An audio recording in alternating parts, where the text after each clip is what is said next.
Durante años, creyó que podía enterrar su pasado bajo montones de contratos y fortunas, hasta que, traicionado por sus socios y al borde de la ruina, descubre que no se puede escapar de la verdad. La esperanza renace cuando su hija, a quien abandonó sin saber la verdad, aparece con pruebas que pueden cambiarlo todo. Y ahora juntos deberán derribar las mentiras del pasado. Si amas las buenas historias, por favor suscríbete a nuestro canal y comenta desde dónde nos ves. Continuamos. El despacho de Alejandro Mendoza ocupaba toda la planta superior del rascacielos más imponente de Madrid. Desde allí podía contemplar el horizonte de la capital española como quien observa un tablero de ajedrez donde cada movimiento estaba meticulosamente calculado. A sus 52 años, Alejandro había construido un imperio empresarial que abarcaba desde hoteles de lujo hasta tecnologías emergentes, convirtiendo su apellido en sinónimo de éxito y poder. Sin embargo, detrás de aquella fachada, de triunfo y reconocimiento, se escondía un hombre incapaz de enfrentarse a su propio reflejo. Cada mañana, al afeitarse, evitaba mirar directamente a sus ojos en el espejo, no por cobardía, sino porque sabía que allí, en esa mirada, habitaba un vacío que ningún contrato millonario había logrado llenar jamás. Señor Mendoza, los representantes de la compañía portuguesa están esperando en la sala de juntas, anunció Marisa, su eficiente secretaria, interrumpiendo sus pensamientos. Alejandro asintió y se ajustó la corbata italiana.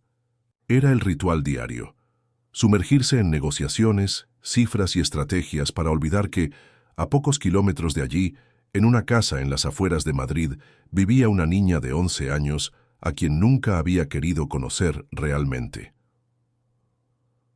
La reunión transcurrió como tantas otras. Alejandro desplegó su característico magnetismo empresarial, negociando con una mezcla perfecta de firmeza y carisma que desarmaba a cualquier adversario comercial. Mientras firmaban los documentos preliminares, su socio principal, Enrique Dávila, le lanzó una mirada de complicidad que él interpretó como admiración profesional. No podía estar más equivocado. Al terminar, Enrique se acercó con una sonrisa que no alcanzaba sus ojos. «Deberíamos celebrar esta noche, Alejandro. Has vuelto a demostrar por qué eres el mejor». «Tengo demasiado trabajo pendiente», respondió con la misma excusa de siempre. «Siempre trabajando. Por eso estás donde estás», insistió Enrique apoyando una mano en su hombro. «¿Y qué hay de tu hija? ¿Alguna novedad?»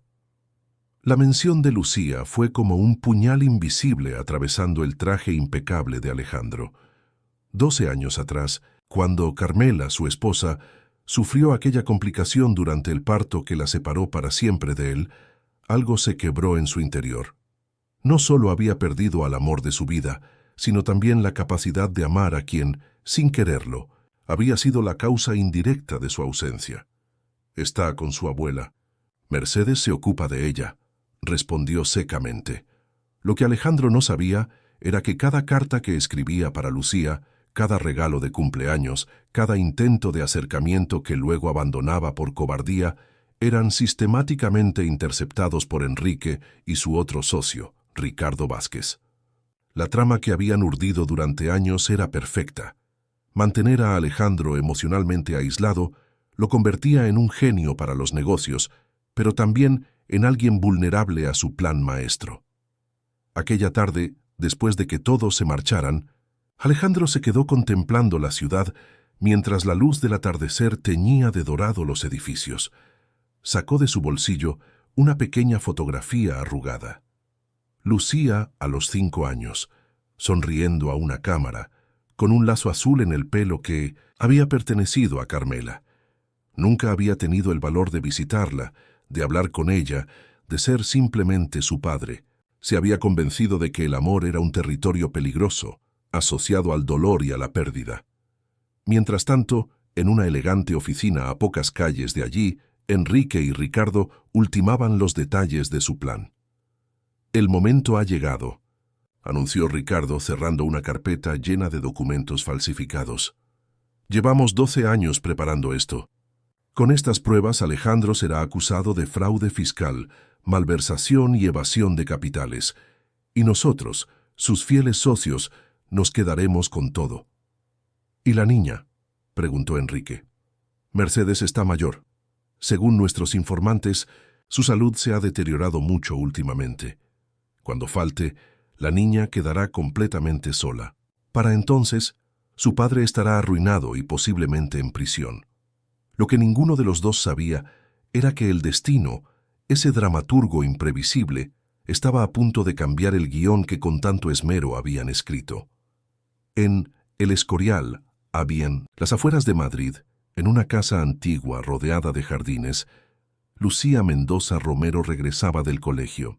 Era una niña de expresión seria y ojos penetrantes, demasiado adulta para sus 11 años. La profesora había vuelto a llamarla la niña del silencio, porque rara vez participaba en clase, aunque sus calificaciones eran excelentes. «Abuela, ya estoy en casa», anunció dejando la mochila sobre el sofá. No hubo respuesta. Mercedes debía estar descansando, como le habían recomendado los médicos. Lucía se dirigió a la cocina para prepararse un bocadillo, cuando notó algo extraño. Las pastillas de su abuela seguían en el mismo lugar donde las había dejado esa mañana. Mercedes nunca olvidaba tomarlas. Con un presentimiento que le oprimió el pecho, subió las escaleras hacia el dormitorio de su abuela. La encontró recostada con una expresión serena pero inmóvil. El médico lo confirmaría horas después. Su corazón simplemente se había detenido mientras dormía la siesta. Los días siguientes fueron un torbellino confuso para Lucía. Vecinos, conocidos y antiguos amigos de la familia desfilaron por la casa, ofreciendo consuelos que resbalaban sobre su dolor. A sus 11 años, acababa de perder a la única persona que había estado presente en su vida. De su padre, apenas conocía su rostro por las fotografías y las noticias en la televisión. Una semana después de la partida de Mercedes, Lucía se encontraba revisando los papeles que el abogado de la familia le había entregado. Entre los 1905 documentos, había una llave pequeña con una etiqueta que decía: «Para Lucía cuando sea el momento». La niña reconoció la caligrafía de su abuela inmediatamente. Recordó entonces la caja de madera tallada que Mercedes guardaba en el fondo de su armario. Muchas veces la había visto acariciarla con nostalgia, pero nunca había podido ver su interior. Con dedos temblorosos, Lucía introdujo la llave en la cerradura. El clic que produjo al girar sonó como el inicio de algo inevitable. Dentro encontró cartas, decenas de cartas, todas dirigidas a ella, con la firma de Alejandro Mendoza.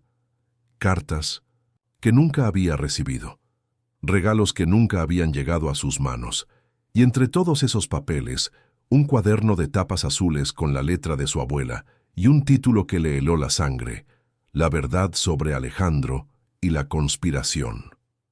Las manos de Lucía temblaban mientras abría el cuaderno de su abuela. Las primeras páginas estaban llenas de recuerdos sobre Carmela, su madre, a quien no había conocido más que a través de fotografías y las historias que Mercedes le contaba antes de dormir. Pero conforme avanzaba en la lectura, el contenido cambiaba drásticamente. «Hoy he recibido otra carta de Alejandro para Lucía», escribía Mercedes en una entrada fechada 8 años atrás. «Como todas las anteriores, nunca llegará a sus manos. Enrique Dávila vino personalmente a buscarla, asegurándome que él se encargaría de entregársela cuando visitara a su padre este fin de semana. Pero sé que ese día nunca llegará. Algo no encaja en esta historia. Alejandro jamás ha venido a ver a Lucía, y sin embargo sigue enviando cartas y regalos que misteriosamente se pierden en el camino». Lucía pasó las páginas con creciente agitación. Su abuela había documentado meticulosamente cada carta, cada llamada, cada regalo que supuestamente su padre había enviado durante años. Ninguno de ellos había llegado a sus manos. «He empezado a grabar mis conversaciones con Enrique y Ricardo», continuaba otra entrada 3 años después. Su insistencia en mantenerme como única tutora de Lucía, alejándola de su padre, ya no me parece un acto de consideración. Las excusas que dan sobre el estado emocional de Alejandro son cada vez más inconsistentes. Hoy he descubierto que el número de teléfono que me dieron para comunicarme con él en caso de emergencia no le pertenece. Entre las páginas del diario, Lucía encontró pequeñas unidades USB, meticulosamente etiquetadas con fechas y nombres. También había extractos bancarios, copias de correos electrónicos impresos y fotografías de documentos que no entendía completamente, pero que su abuela había marcado como pruebas de la conspiración. La última entrada del diario era de apenas un mes atrás. Mi corazón ya no resistirá mucho tiempo. El médico ha sido claro al respecto. Antes de partir, debo asegurarme de que Lucía conozca la verdad. Alejandro no es el monstruo sin corazón que le han hecho creer. Es un hombre roto por el dolor, manipulado por quienes se hacen llamar sus amigos. Y ahora, con la denuncia que están preparando contra él, temo que sea demasiado tarde. Si estás leyendo esto, mi querida nieta, debes saber que todo lo que he guardado en esta caja puede salvar a tu padre. Y quizás salvarte también a ti de una vida construida sobre mentiras. Lucía dejó caer el diario sobre su regazo, abrumada. Durante años había imaginado a su padre como un hombre frío e indiferente, demasiado ocupado con sus empresas para preocuparse por ella. Había construido un muro de resentimiento que ahora se desmoronaba ante la evidencia de una verdad mucho más compleja. Tomó una de las unidades USB y la conectó a su ordenador portátil. Contenía grabaciones de audio, videoconferencias y documentos escaneados. En uno de los videos, fechado 3 años atrás, pudo ver a Enrique Dávila y Ricardo Vázquez en lo que parecía ser una reunión privada. Alejandro sigue siendo un problema con lo de la niña, decía Ricardo, visiblemente irritado. Insiste en querer conocerla ahora que está más estable emocionalmente. No te preocupes, respondía Enrique con una sonrisa calculadora. Le he dicho que Mercedes se niega a permitir el encuentro porque la niña está demasiado traumatizada por el abandono. Se lo ha creído. Mientras mantenga esa culpa, seguirá siendo un títere en nuestras manos. La sangre de Lucía hervía mientras seguía explorando los archivos. Descubrió correos electrónicos manipulados, informes financieros alterados y, lo más impactante, un plan detallado para presentar una denuncia falsa contra su padre, utilizando documentos falsificados que lo implicarían en delitos que nunca había cometido. Según los cálculos de su abuela, la denuncia se presentaría en cuestión de días, coincidiendo con la firma de un importante acuerdo internacional que Mendoza Corporación estaba a punto de cerrar. Lucía se levantó de golpe cuando escuchó un ruido en la planta baja de la casa. Alguien había entrado. Con el corazón latiendo desbocado, guardó apresuradamente el contenido de la caja y la ocultó bajo la cama. Los pasos se aproximaban por el pasillo. «Lucía, ¿estás en casa?» La voz de Enrique Dávila resonó, con una falsa preocupación que ahora resultaba evidente. «Vengo a ver cómo estás después de lo de tu abuela. Traigo algunos papeles que necesitan tu firma». La niña respiró hondo, intentando controlar el miedo y la rabia que se entremezclaban en su interior. Ahora entendía el juego, pero no sabía cómo enfrentarse a un adulto que había estado manipulando su vida durante años. «Estoy arriba, tío Enrique», respondió, utilizando el apelativo cariñoso que siempre había usado con él mientras escondía el USB en el bolsillo de su pantalón. «Ahora bajo». Enrique esperaba en el salón con un maletín de cuero sobre las rodillas y esa sonrisa que antes le parecía afectuosa y ahora veía cargada de falsedad. «Mi niña, ¿cómo estás llevando todo esto?», preguntó, levantándose, para abrazarla. Lucía se dejó abrazar, rígida como una estatua. ¿Cuántas veces este hombre había interceptado los intentos de su padre por acercarse a ella? ¿Cuántas mentiras había construido? «Estoy adaptándome», respondió cautelosamente. «¿Qué papeles necesitan mi firma?» Enrique abrió el maletín y extrajo un fajo de documentos. Son meros formalismos. Como albacea del testamento de tu abuela y amigo cercano de la familia, me corresponde ocuparme de ciertos trámites legales, explicó con tono profesional. Estos documentos transfieren temporalmente la custodia a una institución adecuada, mientras determinamos tu situación definitiva. ¿Institución?, preguntó Lucía sintiendo un escalofrío. ¿Qué institución? Un centro para menores en situación de desamparo, respondió Enrique con fingida compasión. Solo hasta que encontremos una solución permanente. Tu padre, como sabes, no está en condiciones de hacerse cargo de ti, y ahora con los problemas legales que está enfrentando, así que era cierto, la denuncia ya estaba en marcha. ¿Qué problemas legales?, preguntó fingiendo ignorancia. Enrique hizo un gesto de preocupación estudiada. Me temo que Alejandro está involucrado en asuntos muy graves, Lucía. Pronto será público. Es mejor que estés preparada y, sobre todo, protegida. Lucía tomó los documentos con manos temblorosas. Necesitaba tiempo para entender completamente lo que su abuela había descubierto, tiempo para decidir qué hacer con esa información. ¿Puedo leerlos con calma?, preguntó intentando parecer una niña asustada e insegura, un papel que no le resultaba difícil interpretar en ese momento. Enrique dudó, pero finalmente asintió. Por supuesto, pequeña, volveré mañana para recogerlos. Mientras tanto, he contratado seguridad para la casa. Un hombre estará vigilando fuera para asegurarse de que estés bien. Para asegurarse de que no escape, pensó Lucía, pero sonrió débilmente. Gracias, tío Enrique. Eres muy considerado. Cuando por fin se marchó, Lucía corrió a la ventana. Efectivamente, un hombre con aspecto de guardia de seguridad estaba apostado frente a la casa.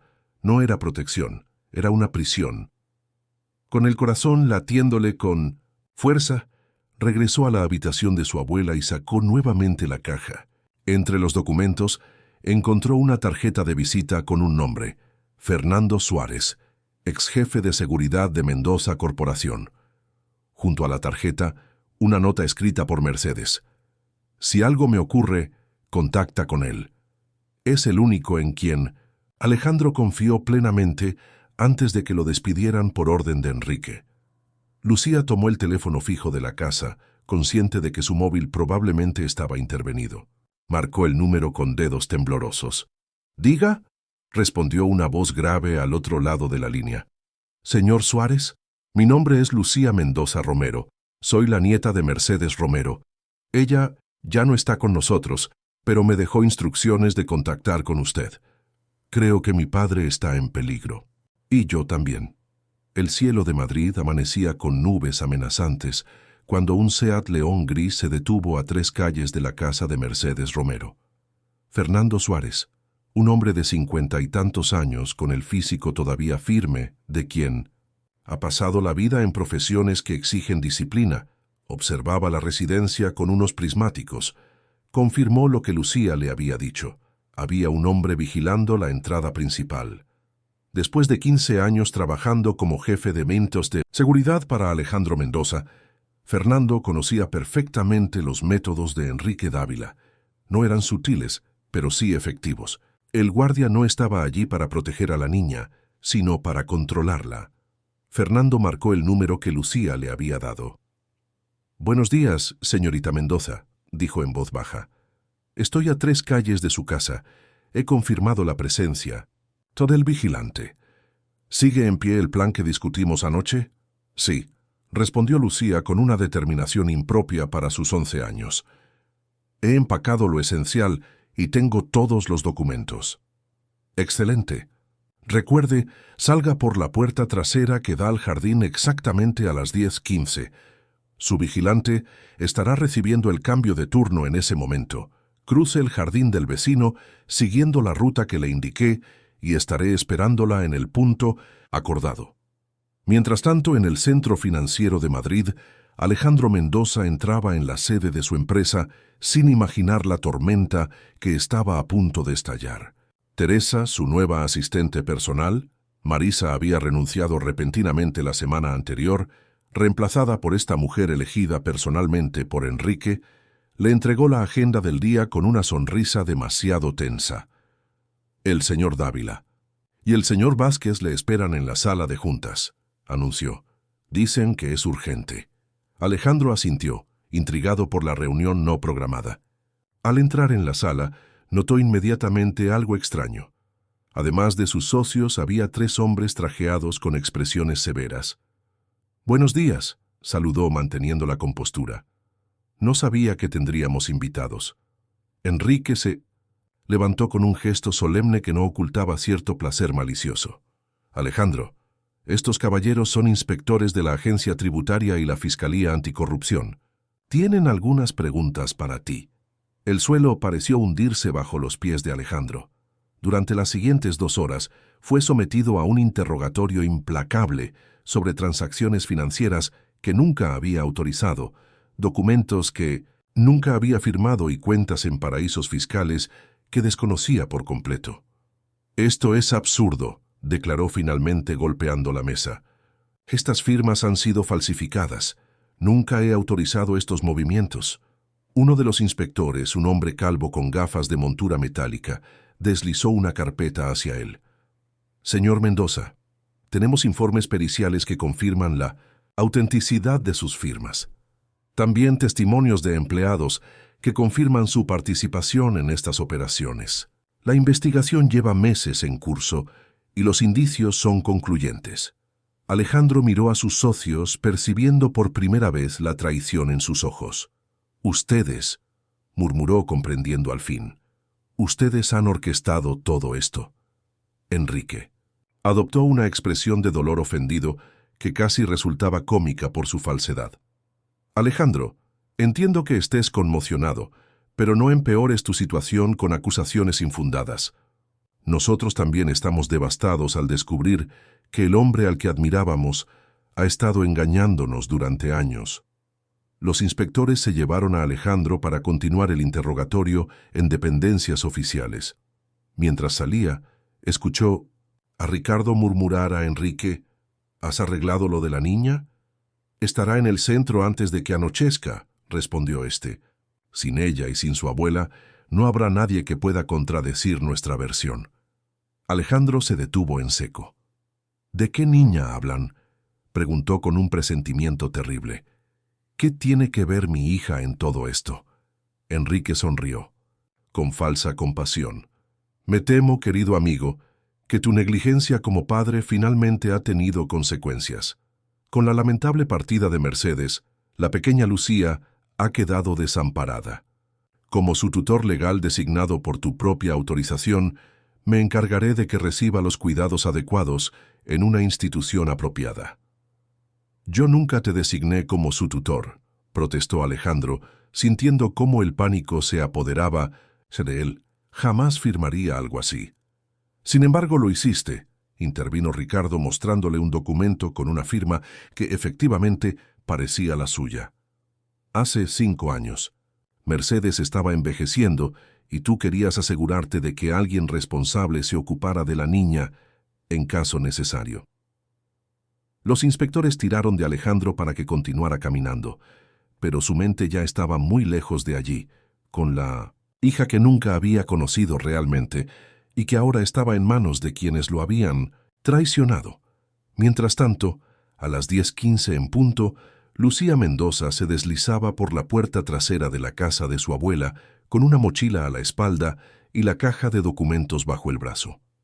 Tal como Fernando había previsto, el guardia estaba distraído con el cambio de turno, fumando un cigarrillo mientras charlaba con su reemplazo junto al coche aparcado en la entrada principal. Siguiendo las instrucciones recibidas, la niña cruzó el jardín agachada entre los setos, saltó la pequeña valla que separaba la propiedad de la casa vecina y atravesó rápidamente el jardín contiguo. Su corazón latía desbocado, pero sus movimientos eran precisos, como si toda su vida hubiera estado preparándose para este momento. En la calle paralela, Fernando esperaba con el motor en marcha. En cuanto vio a Lucía, abrió la puerta trasera. «Agáchate», ordenó mientras la niña entraba. «Hay otro vigilante en esta calle». Lucía obedeció tumbándose en el asiento trasero mientras Fernando arrancaba suavemente, sin llamar la atención. «¿A dónde vamos?», preguntó Lucía cuando estuvieron lo suficientemente lejos. «A un lugar seguro donde podamos revisar esos documentos con calma», respondió Fernando. Después, Debemos encontrar la manera de llegar hasta tu padre antes de que sea demasiado tarde. ¿Conoces a mi padre? ¿Cómo es él realmente?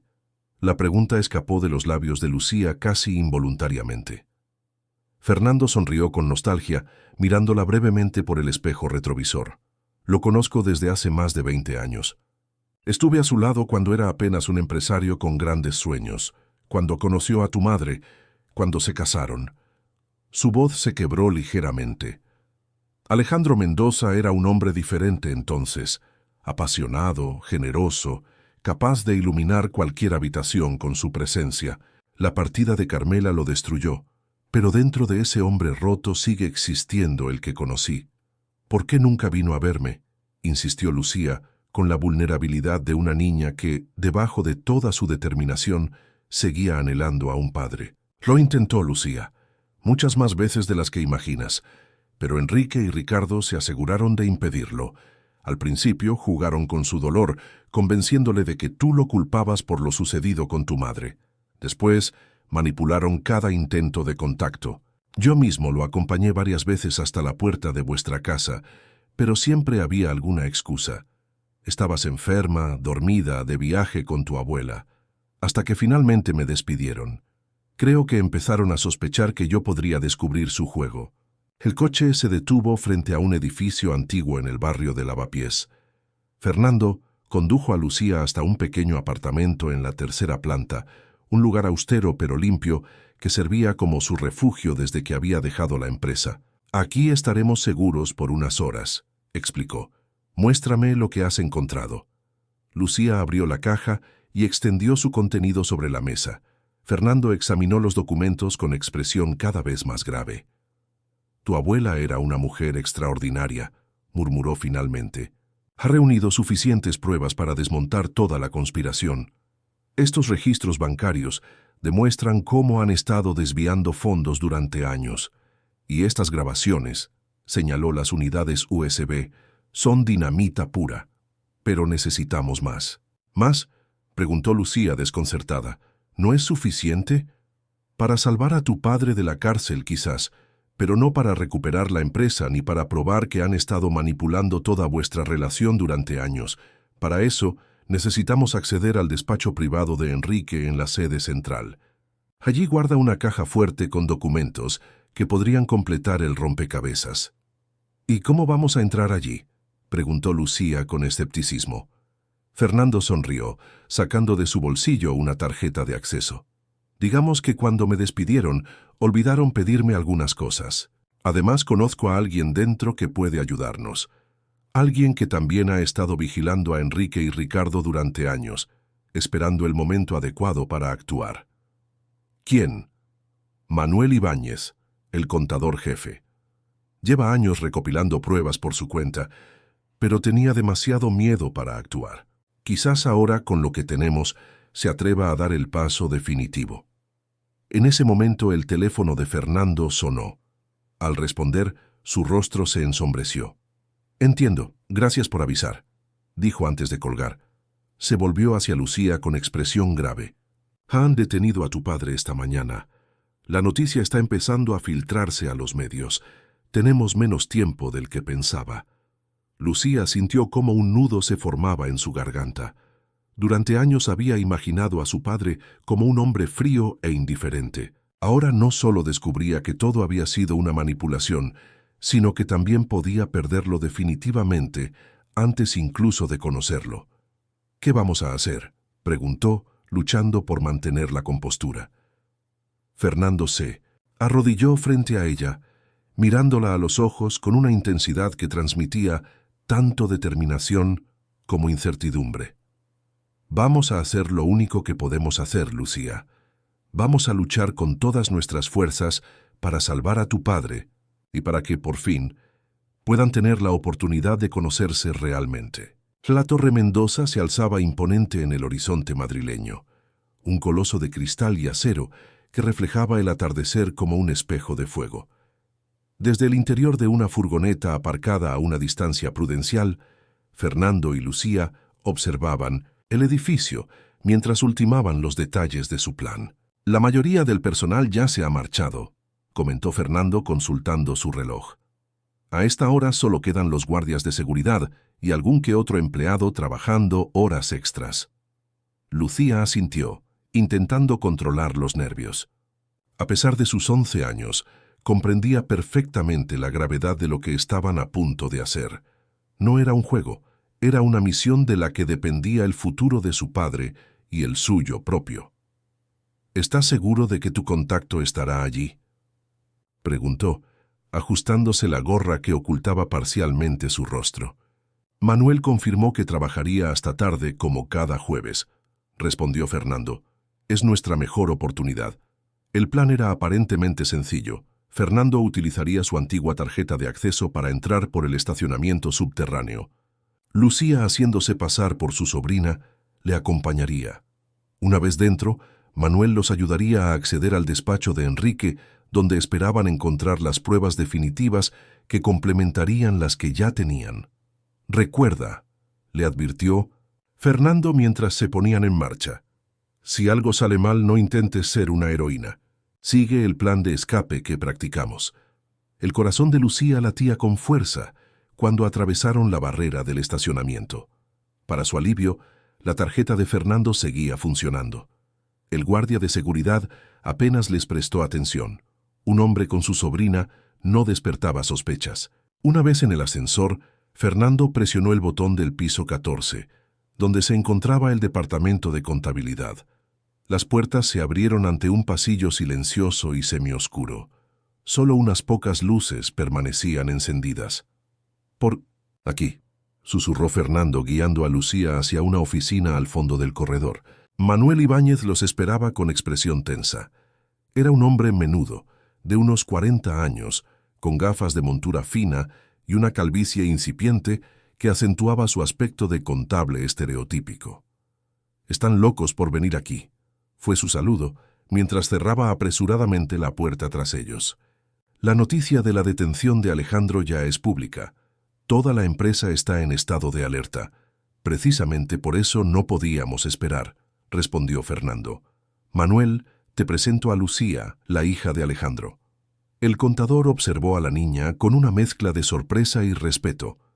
«Eres valiente, pequeña, tu padre estaría orgulloso. Lo estará cuando lo conozcamos realmente», corrigió Lucía con determinación.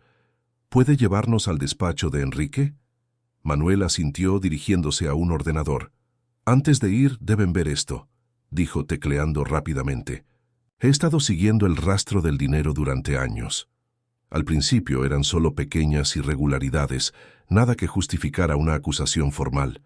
Pero en los últimos meses, Enrique y Ricardo se han vuelto descuidados, confiados en su impunidad».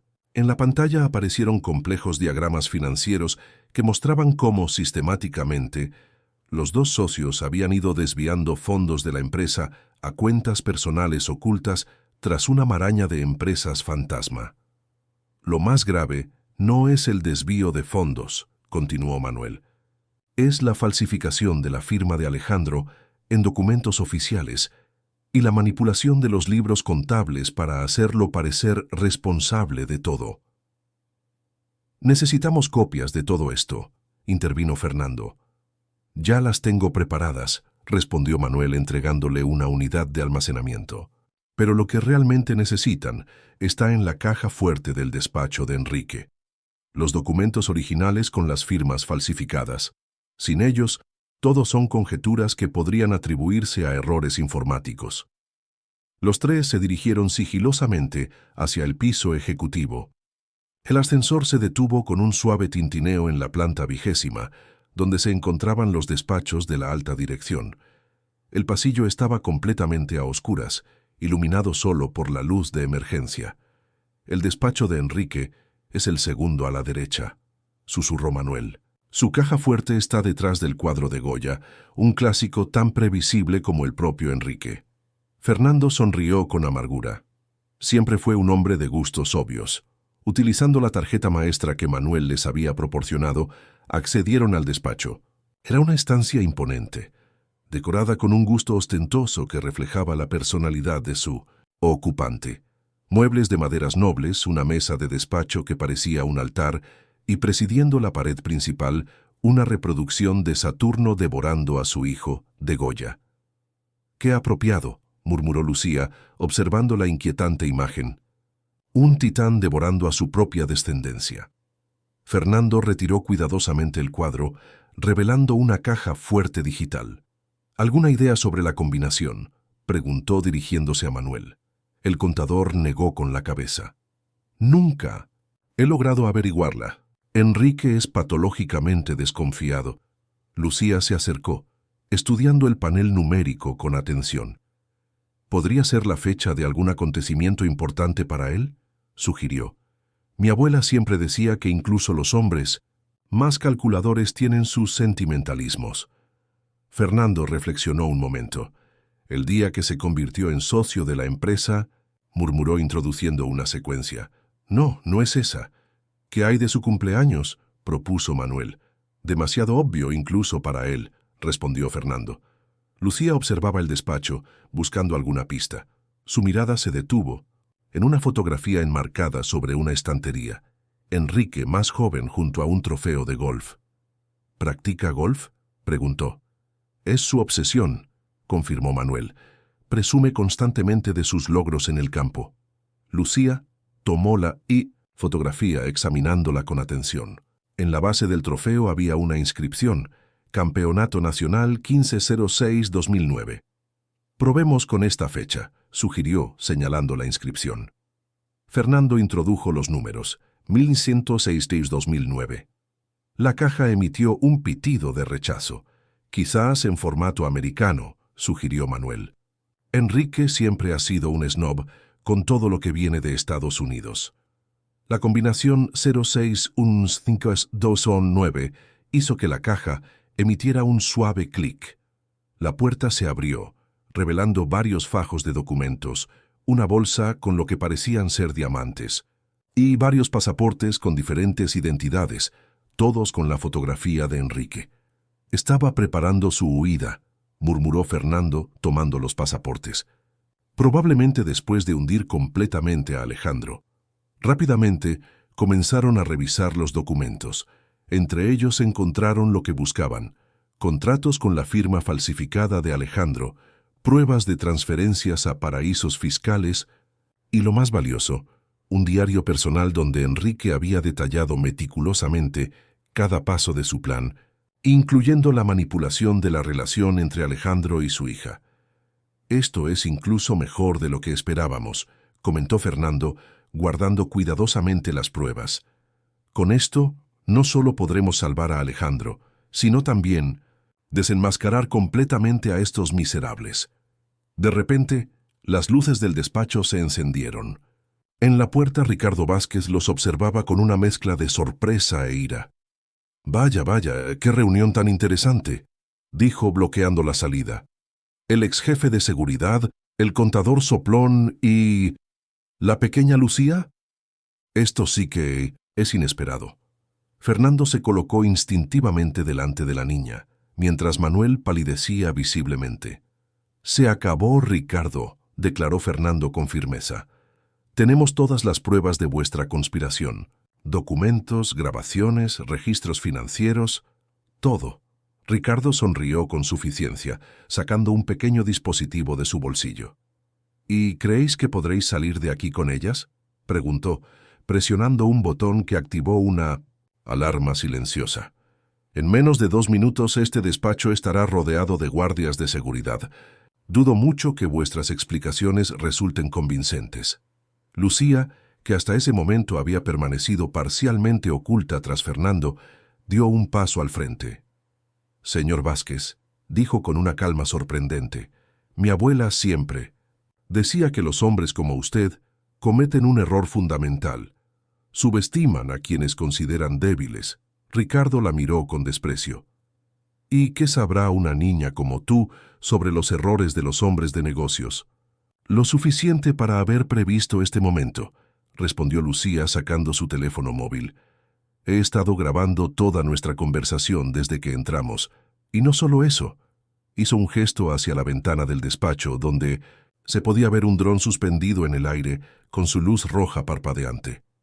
«Mi amigo Javier del club de robótica del colegio ha estado filmándolo todo desde fuera. En este momento, Toda esta escena se está transmitiendo en directo a un servidor seguro. El rostro de Ricardo se contrajo en una mueca de incredulidad. «Estás mintiendo», espetó, aunque su voz había perdido firmeza.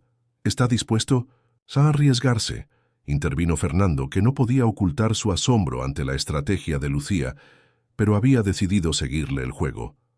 «Porque en cuanto esos guardias entren, les mostraremos las pruebas y la transmisión en directo. Y, créame, incluso los guardias más leales tienen un precio para su lealtad, que no incluye ir a prisión por encubrir delitos». Ricardo dudó, visiblemente desestabilizado. En ese momento sonaron pasos apresurados en el pasillo.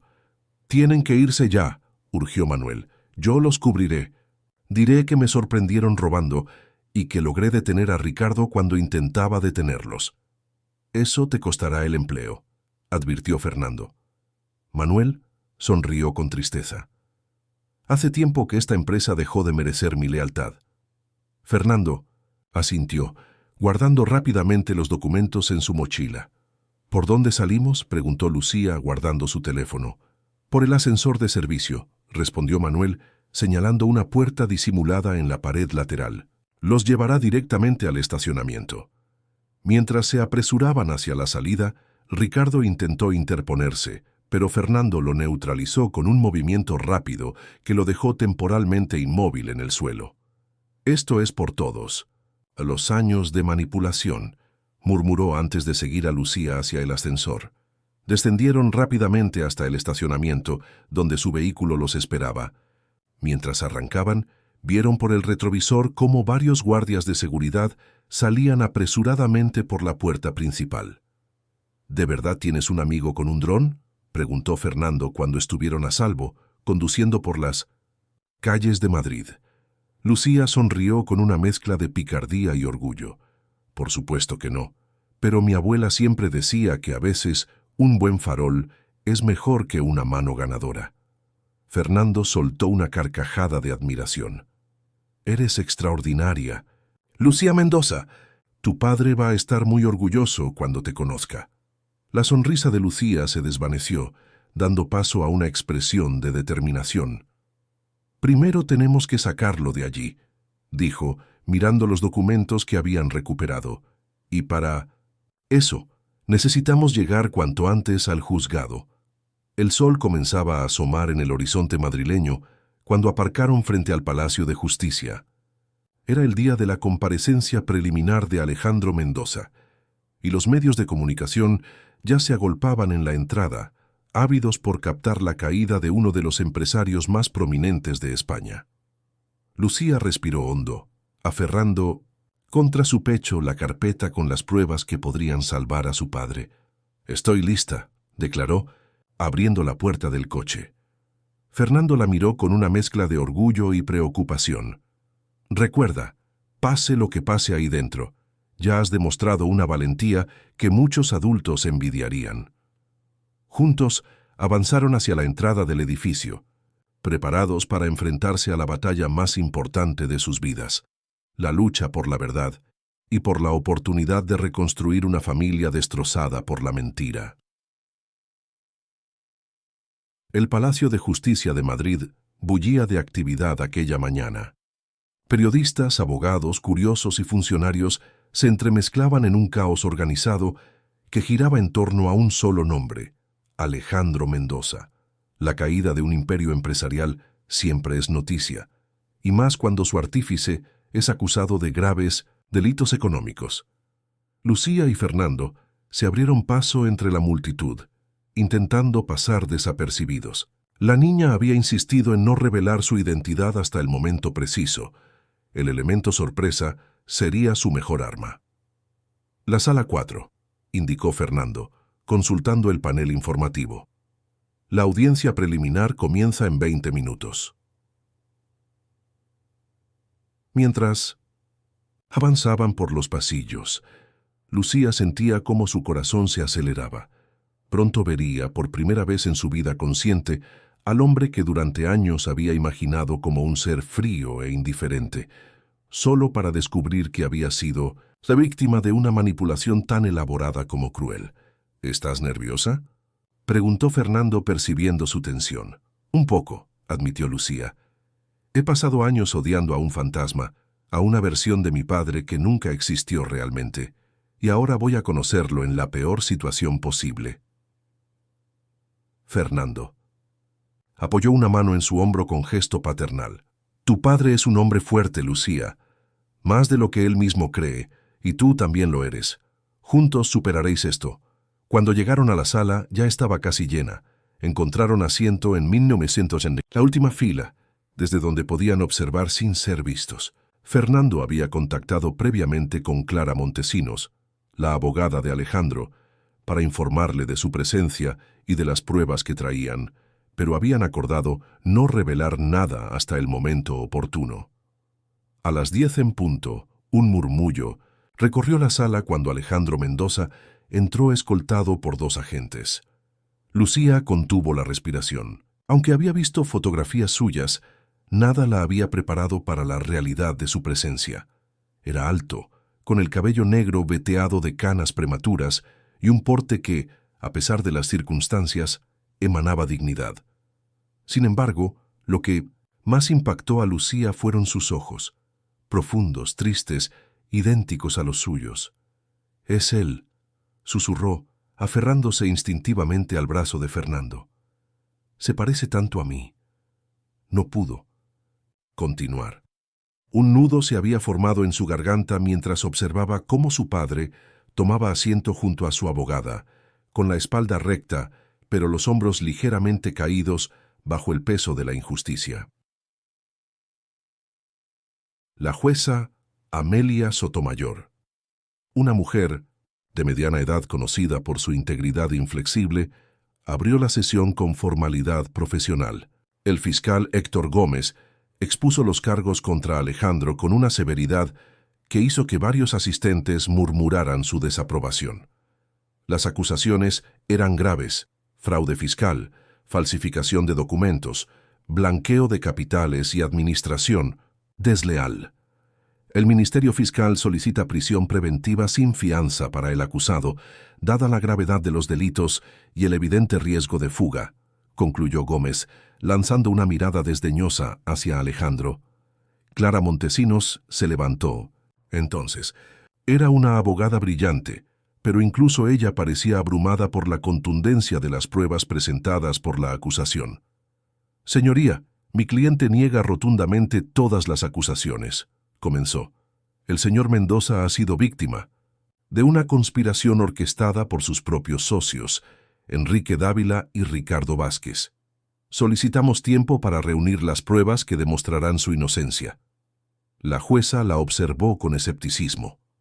«Abogada Montesinos, esas son acusaciones muy graves contra 2 respetados empresarios. ¿Tiene alguna prueba que respalde semejante afirmación?»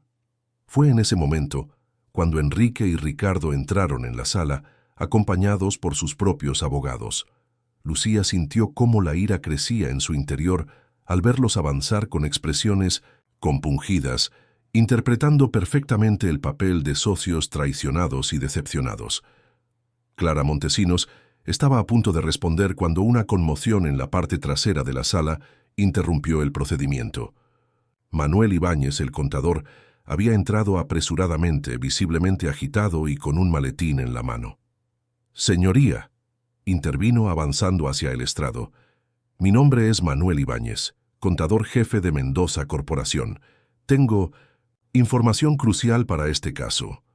La jueza frunció el ceño ante la interrupción. «Señor Ibáñez, este es un procedimiento formal. No puede simplemente irrumpir así». «Señoría, por favor», insistió Manuel. «Lo que tengo que decir podría cambiar completamente la percepción de este caso. He sido testigo directo de la conspiración contra Alejandro Mendoza». Un murmullo recorrió la sala. Enrique y Ricardo intercambiaron miradas tensas, mientras Alejandro observaba a su ex empleado con una mezcla de sorpresa y esperanza. La jueza Sotomayor, tras un momento de reflexión, asintió. «Proceda, señor Ibáñez. Pero le advierto que interrumpir un procedimiento judicial puede tener consecuencias legales si no justifica adecuadamente su intervención». Manuel abrió su maletín y extrajo una carpeta. Durante los últimos 3 años he recopilado evidencias de cómo los señores Dávila y Vázquez han estado desviando fondos de la empresa, falsificando la firma del señor Mendoza y manipulando los registros contables para inculparlo. Mientras Manuel explicaba proyectando documentos y gráficos en la pantalla de la sala, Lucía sentía que el momento se acercaba. Las pruebas de Manuel eran impresionantes, pero faltaba la pieza clave: los documentos que habían recuperado del despacho de Enrique la noche anterior. Cuando Manuel terminó su exposición, la jueza se dirigió a Enrique y Ricardo, cuyos rostros habían perdido todo color. ¿Tienen algo que decir al respecto?, preguntó con severidad. El abogado de Enrique se levantó precipitadamente. Señoría, estas son acusaciones sin fundamento de un empleado resentido. No hay prueba alguna de que esos documentos sean auténticos o de que mi cliente haya participado en ninguna conspiración. Fue entonces cuando Lucía supo que había llegado su momento. Con el corazón latiendo desbocado, pero con una determinación inquebrantable, se levantó de su asiento. «¡Protesto!», exclamó con voz clara, provocando que todas las miradas se dirigieran hacia ella. «Tengo pruebas adicionales que confirman todo lo que el señor Ibáñez ha expuesto». La sala quedó en silencio absoluto mientras Lucía, con la carpeta de documentos en la mano, avanzaba por el pasillo central. Fernando la seguía, listo para intervenir si era necesario. La jueza Sotomayor la observó con asombro. «Jovencita, ¿quién eres y qué tienes que ver con este caso?». Lucía inspiró profundamente antes de responder. «Mi nombre es Lucía Mendoza Romero. Soy la hija de Alejandro Mendoza». Un murmullo generalizado recorrió la sala. Alejandro, que hasta ese momento había mantenido una expresión impasible, se puso visiblemente pálido. Sus ojos, fijos en la niña que avanzaba hacia el estrado, reflejaban una mezcla de emociones imposible de describir. «Lucía», murmuró, apenas audible. La jueza, recuperándose de la sorpresa, intentó mantener el orden. «Señorita Mendoza, esto es altamente irregular. No puedo permitir que una menor intervenga en este procedimiento sin la autorización apropiada». «Señoría», intervino Clara Montesinos rápidamente, «solicito que se permita a la niña presentar lo que ha traído. Podría ser crucial para la defensa de mi cliente». Después de un tenso momento de deliberación, la jueza asintió. «Proceda, pero con brevedad». Lucía entregó la carpeta a la jueza con manos ligeramente temblorosas. «Mi abuela, Mercedes Romero, descubrió la conspiración contra mi padre hace años», explicó. «Antes de su reciente partida, me dejó documentos, grabaciones y diarios que demuestran cómo Enrique Dávila y Ricardo Vázquez no solo han estado robando a la empresa, sino que también manipularon deliberadamente mi relación con mi padre durante toda mi vida». Mientras la jueza examinaba los documentos, Lucía continuó, dirigiéndose directamente a su padre por primera vez. «Interceptaron tus cartas, tus regalos, tus intentos de contacto», dijo con la voz quebrada por la emoción. «Te hicieron creer que yo no quería verte, y a mí me hicieron creer que tú no te preocupabas por mí. Todo para mantenerte vulnerable y aislado, para poder manipularte más fácilmente». Alejandro se había quedado sin palabras, con los ojos húmedos fijos en la hija que apenas conocía, pero que ahora se presentaba ante él como su salvadora inesperada. La jueza, tras revisar rápidamente los documentos, se dirigió al fiscal con expresión grave. «Señor Gómez, esto cambia sustancialmente los parámetros del caso. Tenemos aquí evidencias que sugieren una conspiración elaborada contra el señor Mendoza». Enrique, incapaz de contenerse más, se levantó bruscamente. «Esto es absurdo, una farsa orquestada por una niña manipulada. Van a creer las fantasías de una mocosa y las invenciones de un contador mediocre por encima de 2 empresarios respetados». Su exabrupto solo sirvió para aumentar las sospechas. La jueza lo miró con severidad. «Señor Dávila, le sugiero que se controle o tendré que ordenar su expulsión de la sala». Mientras la jueza continuaba revisando los documentos, Lucía permaneció de pie ante el estrado, sintiendo la mirada de su padre clavada en ella. Cuando finalmente se atrevió a devolverle la mirada, vio algo que jamás había esperado, una mezcla de orgullo, gratitud y un dolor tan profundo que trascendía las palabras. Tras lo que pareció una eternidad, la jueza Sotomayor tomó su decisión.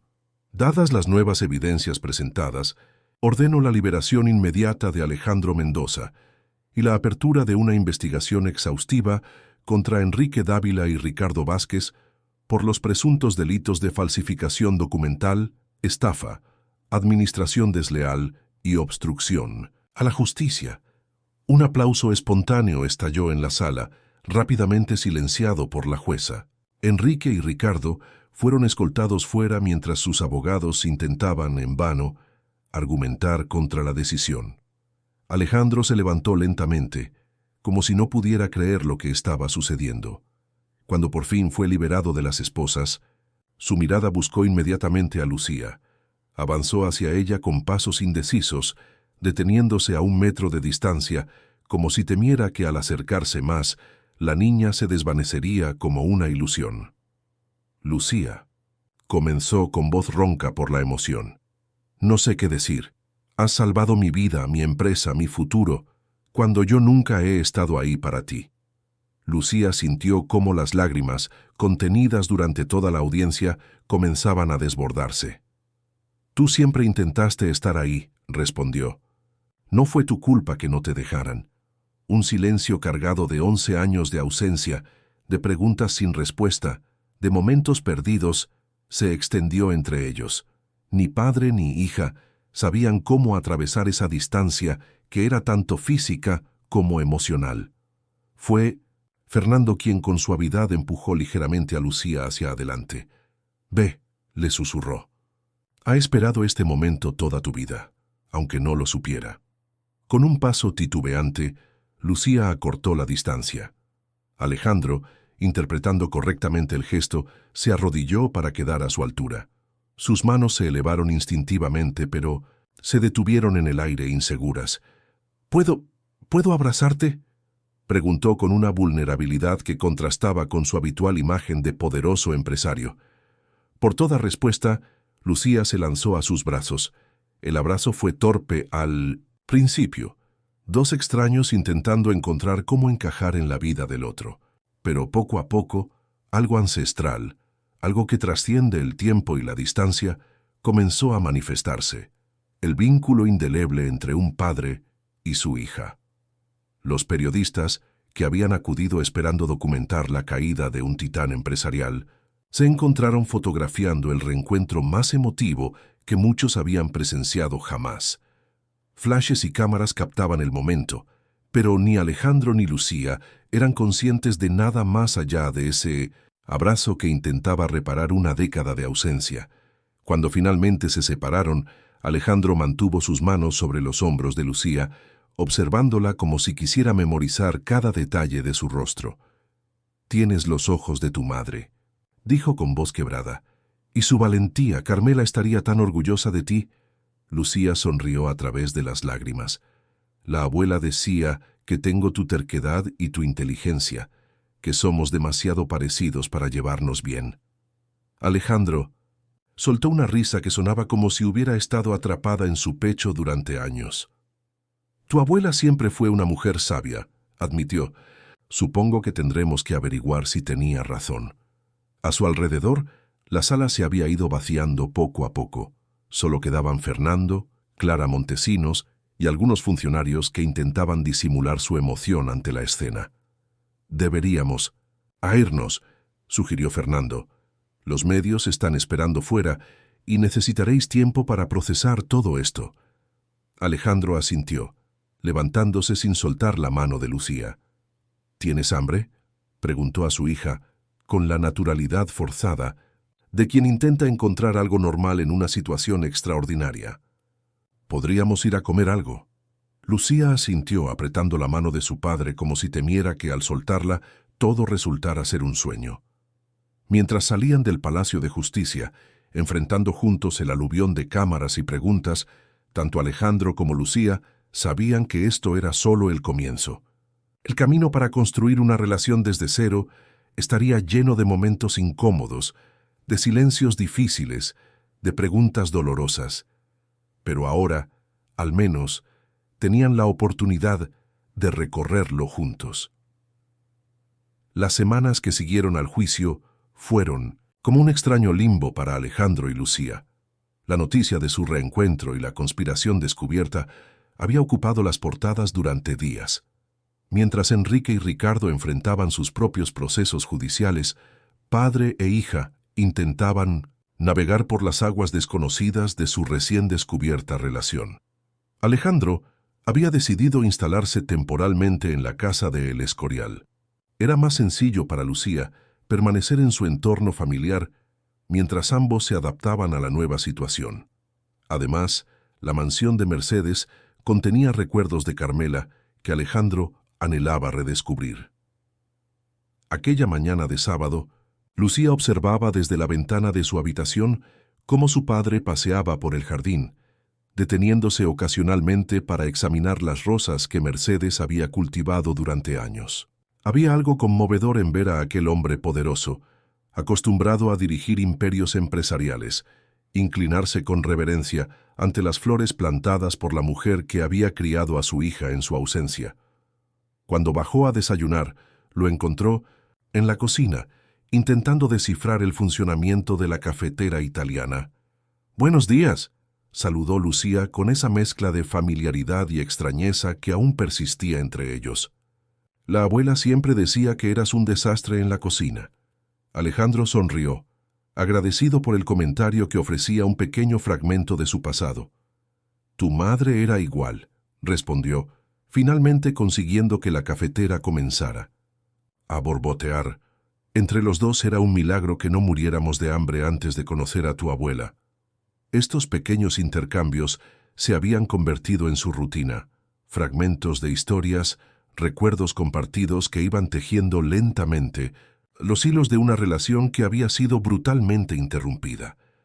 A veces, Lucía le mostraba fotografías de su infancia.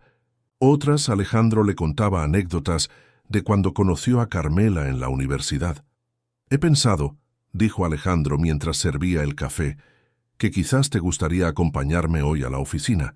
Manuel y el equipo legal han preparado un informe sobre el estado actual de la empresa tras todo lo ocurrido. Creo que deberías estar presente». Lucía lo miró con sorpresa. «¿Yo? Pero solo tengo 11 años. ¿Qué podría aportar en una reunión así?»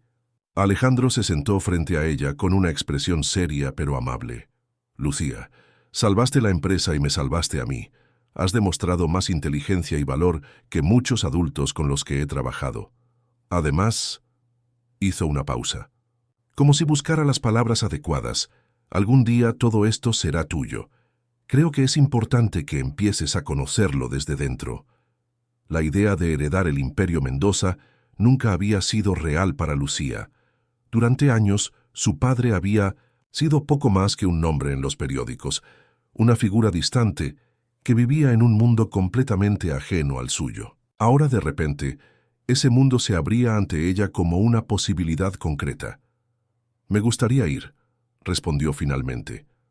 3 horas después, Lucía cruzaba por primera vez las puertas de la Torre Mendoza como hija reconocida del fundador. Vestida con un sencillo vestido azul y el pelo recogido con la cinta que había pertenecido a su madre, avanzaba junto a Alejandro por el vestíbulo mientras los empleados los observaban con una mezcla de curiosidad y respeto.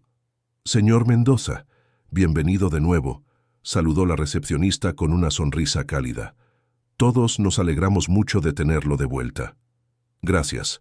«Isabel», respondió Alejandro, «te presento a mi hija Lucía». El orgullo en su voz al pronunciar esas palabras hizo que Lucía sintiera un calor inexplicable en el pecho. Era la primera vez que la presentaba formalmente como su hija, y la naturalidad con que lo hacía contrastaba con la complejidad de los sentimientos que ambos seguían procesando. La sala de juntas, donde se celebraría la reunión, era un espacio imponente, con ventanales que ofrecían una vista panorámica de Madrid y una mesa de roble macizo lo suficientemente grande para acomodar a 20 personas. Manuel Ibáñez, Clara Montesinos y varios ejecutivos ya esperaban cuando ellos entraron. «Buenos días a todos», saludó Alejandro, dirigiéndose a su lugar en la cabecera de la mesa. «Muchos de vosotros ya conocéis a mi hija, Lucía.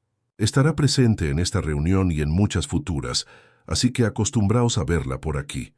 Lucía tomó asiento junto a su padre, sintiéndose pequeña pero decidida a no mostrarlo. Durante las siguientes 2 horas, escuchó con atención mientras los presentes detallaban la situación de la empresa. Las acciones habían caído tras el escándalo inicial, pero se estaban recuperando rápidamente ahora que la verdad había salido a la luz. Varios proyectos importantes seguían en marcha. Y lo más sorprendente, la lealtad de los empleados y clientes parecía haberse reforzado tras lo ocurrido. Básicamente, concluyó Manuel, hemos sobrevivido a la tormenta. Con Enrique y Ricardo fuera, y con las nuevas medidas de transparencia que estamos implementando, Mendoza Corporación puede emerger más fuerte que nunca. Alejandro asintió visiblemente satisfecho. Excelente trabajo, equipo. Ahora, hay un tema adicional que me gustaría tratar, anunció abriendo una carpeta que había traído consigo. Durante mi ausencia forzada, he tenido tiempo para reflexionar sobre muchas cosas. Una de ellas es la dirección que quiero dar a la empresa a partir de ahora. Un silencio expectante se instaló en la sala. Alejandro nunca había sido un hombre dado a cambios repentinos de estrategia. Hasta ahora, nuestro enfoque ha sido principalmente la rentabilidad y la expansión, continuó. Hemos tenido éxito, no puedo negarlo, pero creo que ha llegado el momento de equilibrar ese éxito con un mayor compromiso social. Mientras Alejandro detallaba su visión de una empresa más enfocada en la sostenibilidad, el bienestar de los empleados y la responsabilidad social corporativa, Lucía lo observaba con creciente admiración. Este no era el hombre frío y calculador que había imaginado durante años, sino alguien capaz de evolucionar, de aprender de sus errores, de crecer. Cuando la reunión terminó y los ejecutivos comenzaron a marcharse, Manuel se acercó a Lucía. «Ha sido impresionante verte hoy aquí», le dijo con una sonrisa amable. «No muchas niñas de tu edad podrían haber seguido una reunión como esta sin morir de aburrimiento». Lucía sonrió agradecida por el comentario. «He crecido leyendo los libros de la biblioteca de mi abuela», respondió. «Muchos eran sobre economía y gestión empresarial. Creo que, de alguna manera, siempre me estaba preparando para este momento, aunque ninguna de las dos lo supiéramos conscientemente». Manuel asintió, pensativo. «Mercedes era una mujer extraordinaria», comentó. «Nunca perdió la fe en que algún día tu padre y tú os encontraríais». Cuando todos se hubieron marchado, Alejandro llevó a Lucía a conocer el resto del edificio. Le mostró los diferentes departamentos, le explicó cómo funcionaba cada área, le presentó a empleados clave. Para Lucía, era como abrir una ventana a una parte de la vida de su padre que siempre había sido un misterio. «Y dijo. Finalmente Alejandro, abriendo la puerta de un despacho más pequeño que el suyo, pero igualmente elegante, «Será tu espacio cuando quieras venir. He pensado que podrías pasar algunas tardes aquí, después del colegio, hacer los deberes, aprender. Sobre el negocio, si te apetece, claro». Lucía entró en el despacho asombrada. Había un escritorio de madera clara, una cómoda silla, estanterías con libros cuidadosamente seleccionados y en la pared un cuadro que reconoció inmediatamente. Una fotografía ampliada de Carmela, embarazada, sonriendo a la cámara con ese lazo azul en el pelo que ahora Lucía llevaba en su propio cabello. «Era su foto favorita», explicó Alejandro con la voz cargada de emoción. «La tomé yo mismo 3 semanas antes de que nos dejara». Lucía se acercó al cuadro, estudiando el rostro de su madre con renovada atención. Siempre había tenido fotografías de ella, pero esta transmitía algo diferente. La mirada de amor con que Carmela observaba al fotógrafo, a Alejandro, y la mano protectora sobre su vientre, sobre Lucía. Es perfecto, murmuró conteniendo las lágrimas. Gracias. Regresaron a casa de El Escorial, en un silencio cómodo, cada uno procesando las emociones del día. Al llegar, Lucía se dirigió directamente a la biblioteca de su abuela. Había algo que necesitaba comprobar, una inquietud que había surgido durante la reunión y que no lograba sacarse de la cabeza. La biblioteca de Mercedes Romero era un santuario de conocimiento. Estantes del suelo al techo repletos de libros sobre los temas más diversos: literatura clásica, filosofía, ciencias, economía y lo que Lucía buscaba en ese momento, historia empresarial. Específicamente, la historia de Mendoza Corporación. Encontró lo que buscaba en un estante superior, una caja metálica etiquetada como Archivo Histórico Mendoza. Con ayuda de una escalera, la bajó y la colocó sobre el escritorio. Dentro había documentos antiguos, recortes de prensa y fotografías en blanco y negro que narraban los orígenes de la empresa. Mendoza Corporación había sido fundada por su abuelo, Guillermo Mendoza, en la década de 1950. Comenzó como una pequeña constructora que, aprovechando el boom económico posterior, fue creciendo hasta convertirse en un conglomerado diversificado. Lo que llamó la atención de Lucía fueron varios artículos de periódico de la época, que mencionaban controversias sobre cómo Guillermo había adquirido terrenos a precios sospechosamente bajos durante la posguerra. Más inquietante aún, encontró un sobre sellado con la inscripción para Alejandro, escrita con la caligrafía de Mercedes. Al abrirlo, descubrió una carta y varios documentos notariales que sugerían que los terrenos originales sobre los que se había construido el Imperio Mendoza habían sido adquiridos mediante métodos cuestionables, aprovechando la desesperación de familias arruinadas tras la guerra civil. Lucía sintió un escalofrío. Si esto era cierto, significaba que la fortuna familiar se había construido, al menos parcialmente, sobre cimientos moralmente dudosos. ¿Qué pensaría su padre al descubrirlo? ¿Cómo afectaría esto a su recién descubierto compromiso con la responsabilidad social? «Lucía, ¿estás aquí?», la voz de Alejandro resonó desde el pasillo. Con un impulso instintivo, Lucía guardó rápidamente los documentos en el sobre.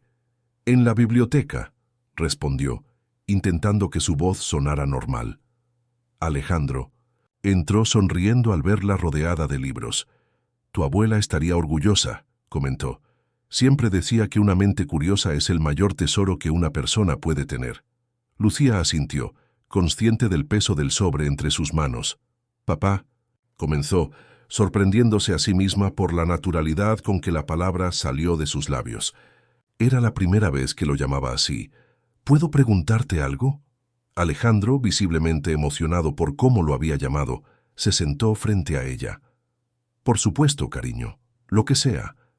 ¿Qué harías si descubrieras que algo importante, para ti algo que creías totalmente bueno, tiene en realidad un origen complicado?» Alejandro la miró con curiosidad, sin comprender completamente el alcance de la pregunta. «Supongo que dependería de qué tan complicado fuera ese origen», respondió tras un momento de reflexión. «¿Por qué lo preguntas? ¿Tiene que ver con algo que encontraste aquí?» Lucía dudó. Acababan de encontrarse, de comenzar a construir una relación. Era justo ponerlo ante un dilema ético de tal magnitud cuando apenas estaban aprendiendo a conocerse. Por otro lado, ¿no se basaba precisamente la confianza en la honestidad, por difícil que ésta fuera? «La abuela dejó algo para ti», dijo finalmente extendiendo el sobre. «Creo que deberías leerlo». Alejandro tomó el sobre con expresión intrigada. Mientras leía, su rostro fue cambiando. Sorpresa, incredulidad, dolor y, finalmente, una resignación cansada. «Siempre tuve mis sospechas», murmuró cuando terminó. «Mi padre nunca quiso hablar sobre los primeros años de la empresa. Ahora entiendo por qué». «¿Qué vas a hacer?», preguntó Lucía, observándolo atentamente. Alejandro levantó la mirada, estudiando a su hija como si la viera bajo una nueva luz. «¿Qué crees que debería hacer?». La pregunta sorprendió a Lucía. No esperaba que su padre, un hombre acostumbrado a tomar decisiones que afectaban a miles de personas, le pidiera su opinión en algo tan trascendental.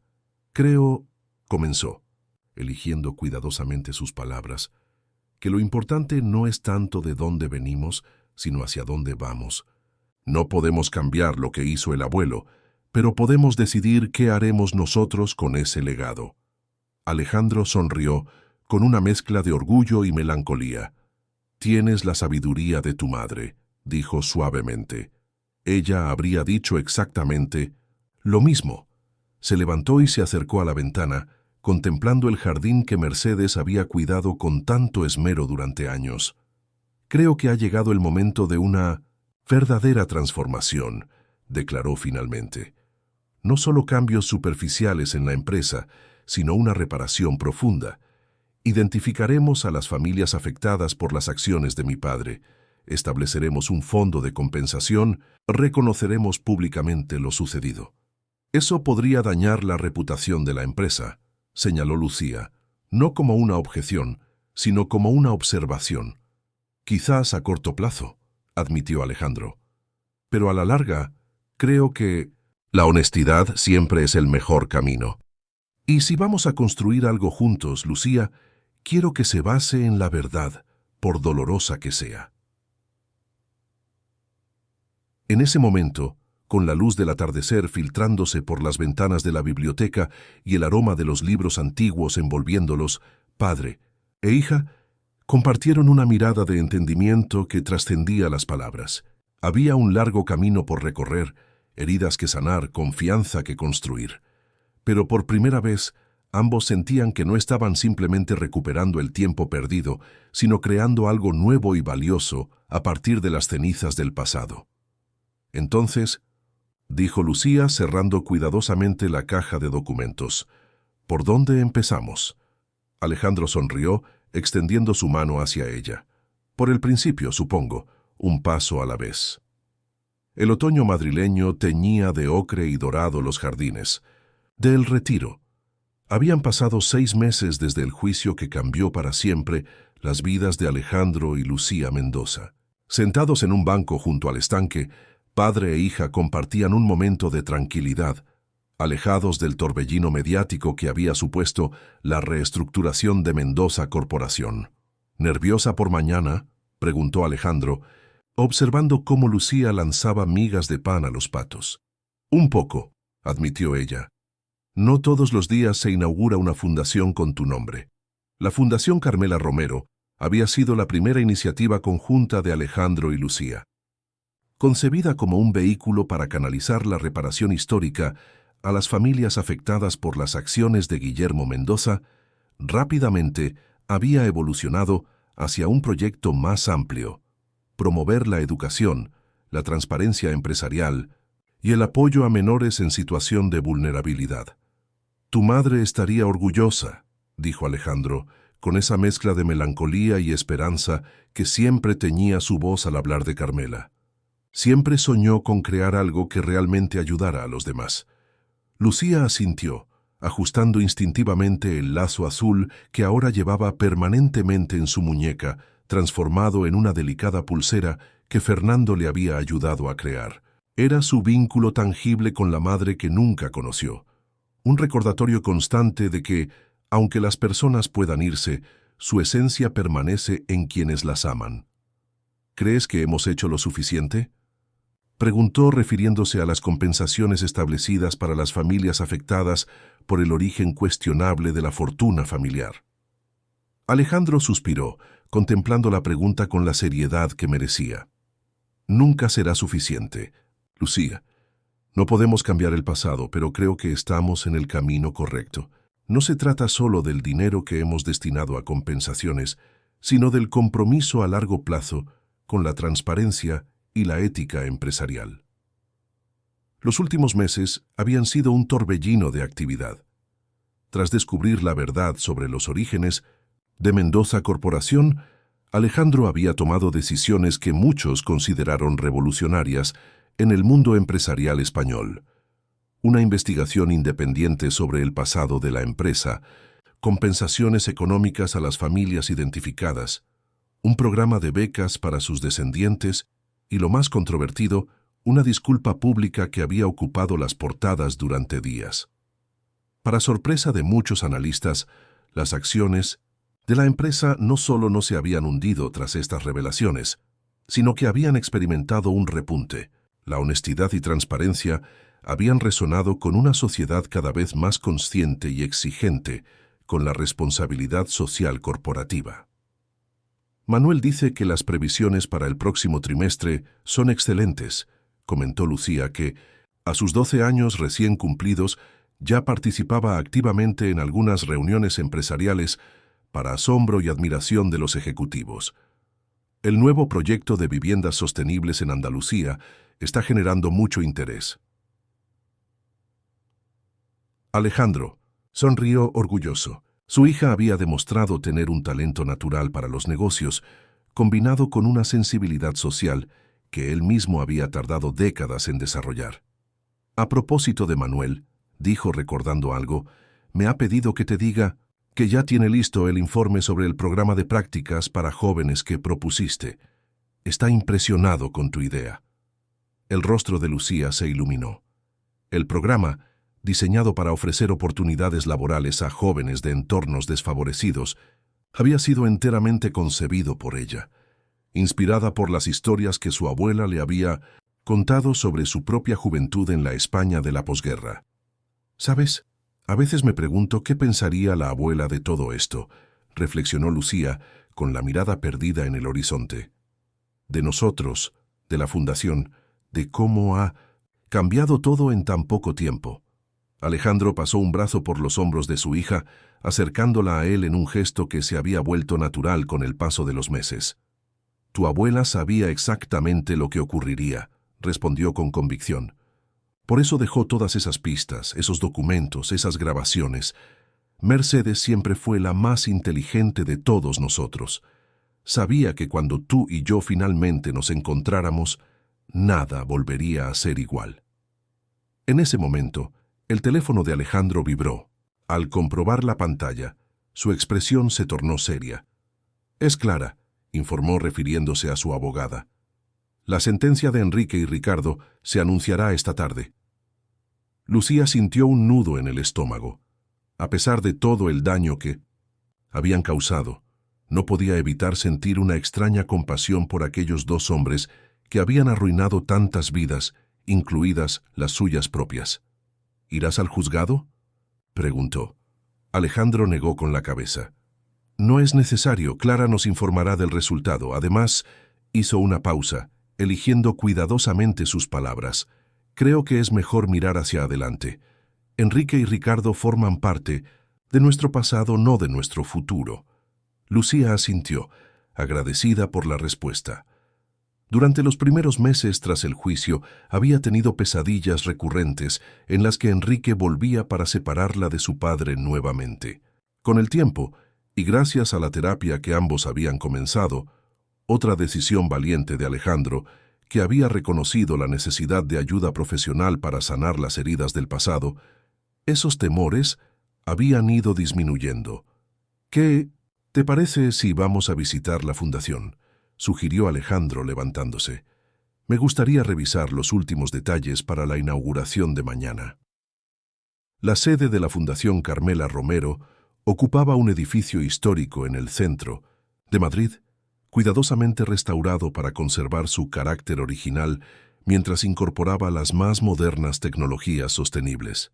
Al entrar, fueron recibidos por María Jiménez, la directora ejecutiva que habían contratado tras un exhaustivo proceso de selección. Buenas tardes, señor Mendoza, Lucía, saludó con una sonrisa cálida, justo a tiempo para ver el mural terminado. Los condujo hasta el patio central, donde un enorme mural cubría la pared principal. La obra, encargada a un reconocido artista urbano, representaba a una mujer joven con un lazo azul en el pelo, rodeada de niños de diferentes orígenes. El rostro de la mujer, basado en fotografías de Carmela, transmitía una serenidad y una fuerza que captaban perfectamente su esencia. «Es precioso», murmuró Lucía, emocionada. «Es como si estuviera aquí con nosotros».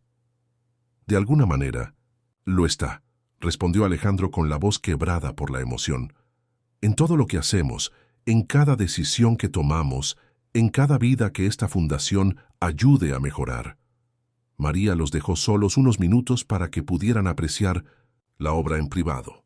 Padre e hija permanecieron en silencio, contemplando el rostro de la mujer, que de maneras muy diferentes había marcado sus vidas.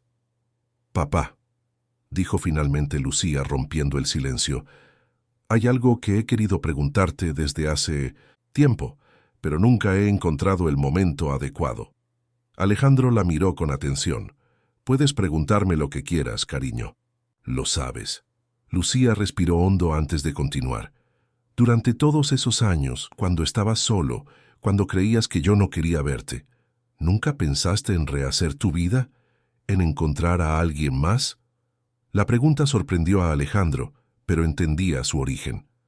Durante los últimos meses, su terapeuta había trabajado con Lucía sobre sus miedos al abandono y su necesidad de comprender completamente el pasado para poder avanzar. «Lo intenté», admitió con honestidad. «Hubo algunas mujeres a lo largo de los años, pero nunca funcionó. Siempre había algo que faltaba, un vacío que no lograba llenar. Ahora entiendo que ese vacío no era solo la ausencia de Carmela, sino también la tuya. No podía formar una nueva familia cuando había abandonado a la que ya tenía».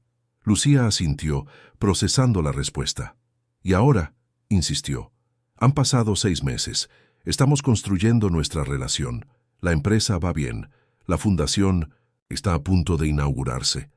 ¿Has pensado en la posibilidad de conocer a alguien?». Alejandro no pudo evitar sonreír ante la madurez con que su hija abordaba el tema. «Para ser sincero, no ha sido una prioridad», respondió. «Estos meses contigo han sido los más intensos y significativos de mi vida desde que perdimos a tu madre. He estado demasiado ocupado redescubriendo qué significa ser padre como para pensar en ser pareja de alguien». «Pero no descartarías la idea, ¿verdad?», presionó Lucía, «si apareciera la persona adecuada». Alejandro la observó con curiosidad. «¿A qué viene este repentino interés en mi vida romántica?». Lucía se encogió de hombros, con una expresión que intentaba parecer inocente, pero no lograba ocultar completamente sus intenciones.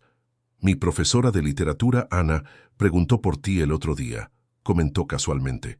«Dijo que le había impresionado mucho tu discurso en la última reunión de padres, especialmente la parte sobre la importancia de la educación humanística en un mundo cada vez más tecnológico».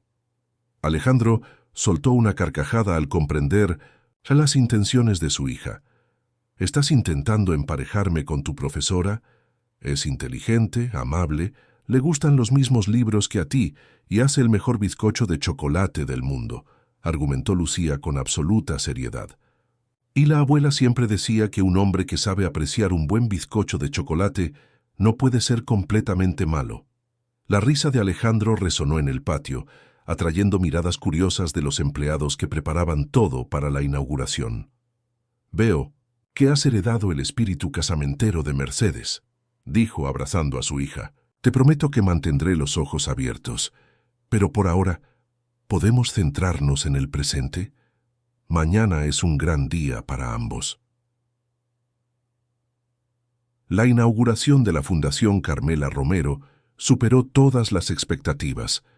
El acto, presidido por Alejandro y Lucía, contó con la presencia de autoridades, representantes de organizaciones sociales y, lo más importante para ellos, descendientes de las familias afectadas por las acciones de Guillermo Mendoza, muchos de los cuales habían decidido colaborar activamente con la fundación. El discurso de Alejandro, emocionante y sincero, hablaba no solo de reparación histórica, sino de transformación personal. Esta fundación nace de una historia dolorosa tanto colectiva como personal, dijo ante un auditorio conmovido, pero también nace de la convicción de que siempre es posible cambiar, rectificar, construir algo mejor a partir de los errores del pasado. Cuando llegó el turno de Lucía, su voz clara y firme impresionó a todos los presentes. «Mi abuela, Mercedes, me enseñó que la mayor virtud de un ser humano es la capacidad de perdonar, declaró. No un perdón que olvida o que niega el dolor, sino un perdón que transforma, que construye, que sana. Esta fundación es nuestro compromiso con ese tipo de perdón activo y transformador. La imagen de padre e hija, iluminados por la luz que se filtraba a través de los vitrales del salón principal, quedó grabada en la memoria colectiva de Madrid como el símbolo de una nueva era de responsabilidad social y transparencia empresarial. Esa noche, de regreso en la casa de El Escorial, Alejandro encontró a Lucía en la biblioteca, hojeando uno de los viejos álbumes de fotos de Mercedes.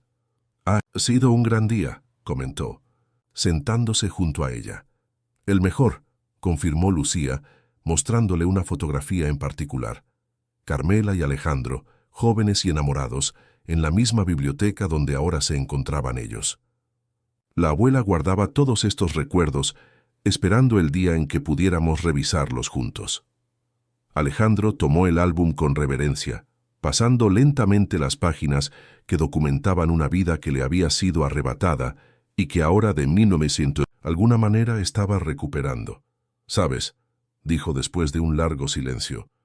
«Hay algo que no mencioné en mi discurso hoy. Algo que quizás debería haberte dicho hace tiempo». Lucía lo miró con curiosidad. «Durante todos estos años me convencí de que apartarme de ti era lo mejor que podía hacer», continuó Alejandro. «Me dije que era porque me recordabas demasiado a Carmela, porque no sabía cómo ser padre, porque temía hacerte daño con mi dolor. Pero la verdad, la que nunca quise admitir ni siquiera a mí mismo, es que tenía miedo. Miedo de amarte y perderte, como perdí a tu madre. Miedo de no ser suficiente. Miedo de fracasar en lo más importante». Lucía tomó su mano, entrelazando sus dedos con los de su padre, en un gesto que se había vuelto natural entre ellos. «Yo también tenía miedo», confesó. «Miedo de que, si finalmente nos encontrábamos, no fueras la persona que yo necesitaba. O peor aún, que yo no fuera la hija que tú esperabas». «Y míranos ahora», respondió Alejandro, con una sonrisa que iluminaba sus ojos. «Descubriendo que, a pesar de todo el tiempo perdido, a pesar de todos los miedos y las dudas, podemos construir algo hermoso juntos». Lucía asintió, apoyando su cabeza en el hombro de su padre. «La abuela tenía razón», murmuró. «Somos demasiado parecidos para llevarnos bien. Y sin embargo, aquí estamos», respondió Alejandro besando suavemente la cabeza de su hija, «llevándonos sorprendentemente bien». Esa noche, mientras Lucía dormía, Alejandro se dirigió al jardín. El cielo estrellado de Madrid se extendía sobre él como un manto de posibilidades.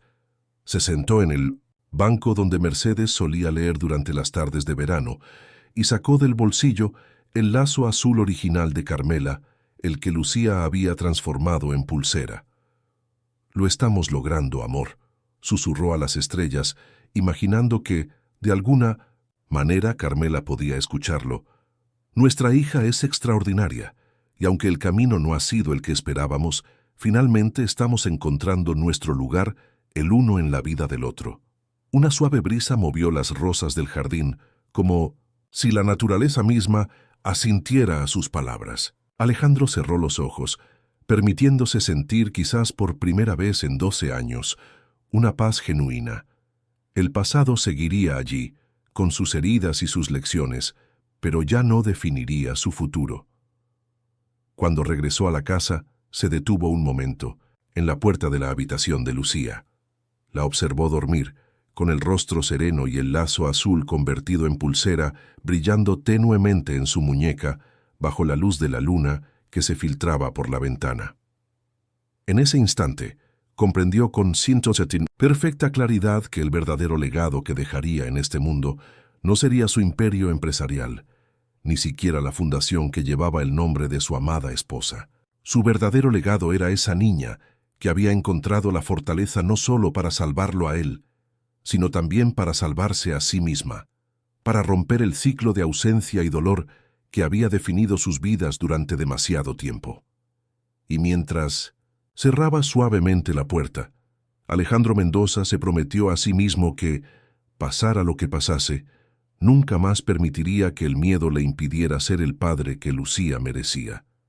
Porque algunos lazos, como el lazo azul que unía sus historias, estaban destinados a prevalecer más allá del tiempo, la distancia y el dolor. Eran lazos que, una vez reconocidos y honrados, se convertían en el ancla que permitía navegar incluso las aguas más turbulentas de la vida. Fin de la historia. Queridos oyentes, esperamos que la historia de Alejandro y Lucía los haya conmovido, tanto como a nosotros. Este viaje de redención, perdón y reconexión familiar nos recuerda que nunca es tarde para sanar las heridas del pasado y construir un nuevo futuro. Para seguir disfrutando de historias igualmente cautivadoras, hemos preparado una colección especial que pueden encontrar haciendo clic a su izquierda. Si esta narrativa tocó su corazón, no olviden suscribirse a nuestro canal, darle me gusta al video y compartir sus impresiones en los comentarios. Cada día traemos nuevas historias que exploran las complejidades de las relaciones humanas y el poder transformador del amor. ¿Qué les pareció el lazo azul como símbolo de conexión entre generaciones? ¿Qué otros temas les gustaría explorar en nuestras próximas historias? Los leemos en los comentarios y nos vemos en la próxima. Aventura emocional.